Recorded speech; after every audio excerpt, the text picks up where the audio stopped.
If you are 60 to 80 years old, do these 5 things instead of walking, because there comes a quiet moment in life when many of us feel that familiar ache in the knees or that gentle tug of stiffness in the lower back, and it can whisper an uncomfortable question.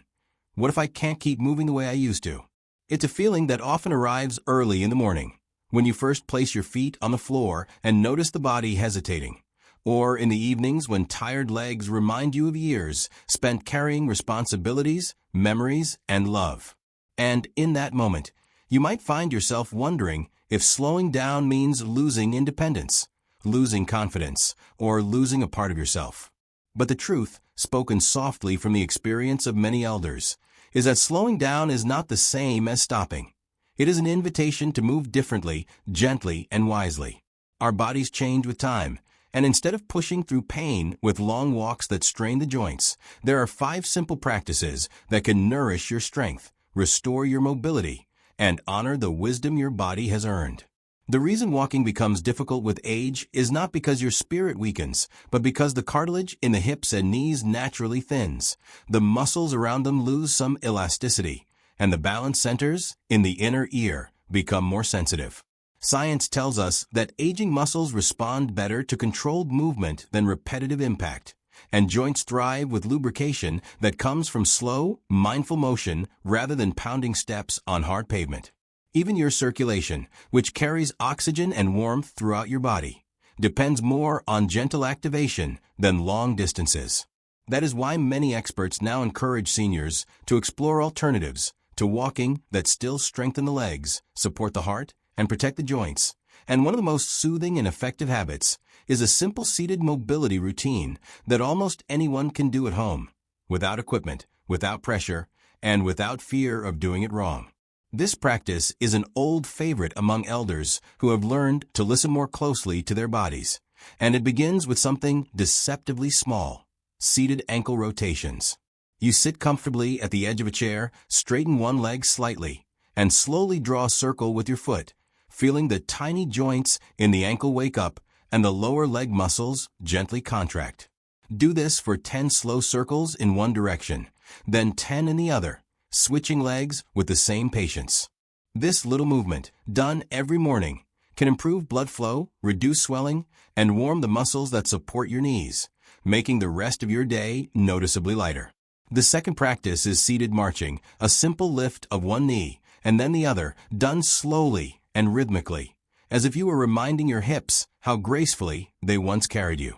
This movement strengthens the hip flexors, engages the core, and teaches your body stability without the strain of walking. Just lift and lower each knee for 1 or 2 minutes, breathing steadily, imagining warmth and flexibility returning with each gentle rise. The third habit is a calming seated twist, where you place your right hand on your left knee, turn your torso slightly, and hold for a few breaths before switching sides. This motion keeps your spine supple, aids digestion, and releases tension stored in the mid-back, an area that becomes surprisingly stiff with age.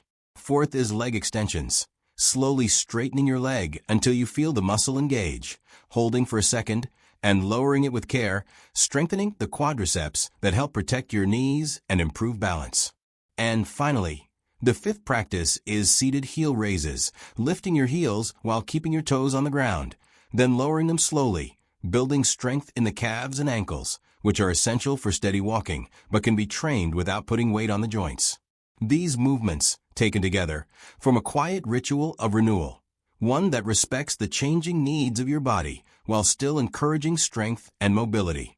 Doing them once in the morning and once in the late afternoon can create a gentle rhythm in your day, a rhythm your body will soon look forward to.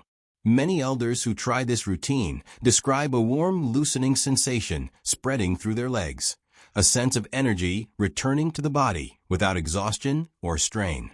After a few days, you may notice that your steps feel steadier, that standing up from a chair becomes easier, or that the stiffness you once felt upon waking now softens more quickly.